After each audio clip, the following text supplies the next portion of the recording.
اللہ الرحمن الرحیم۔ تیسرا کلمہ تمجید کے معنی بزرگی۔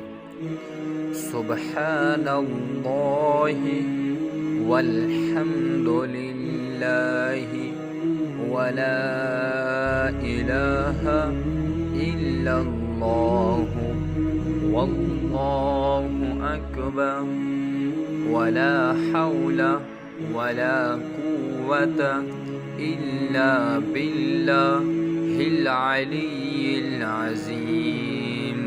اردو ترجمہ۔ پاک ہے اللہ اور سب تعریفیں اللہ کے لیے ہیں، اور کوئی معبود نہیں سوائے اللہ کے، اور اللہ سب سے بڑا ہے، اور نہیں کوئی طاقت اور نہ ہی کوئی قوت مگر اللہ ہی کی طرف سے جو بلند و برتر اور عظیم ہے۔ چوتھا کلمہ توحید کے معنی اکیلا۔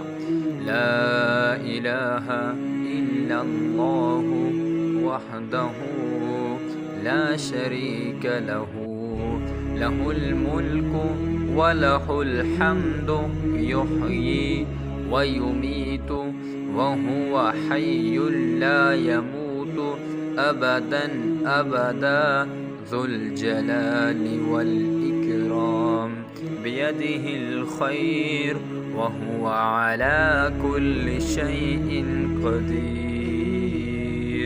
اللہ کے سوا کوئی معبود نہیں، وہ اکیلا ہے، اس کا کوئی شریک نہیں، اسی کی بادشاہی ہے اور اسی کے لیے تمام تعریف ہے۔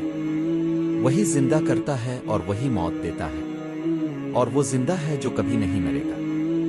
اسی کے ہاتھ میں ہر بھلائی ہے، اور وہ ہر چیز پر قادر ہے۔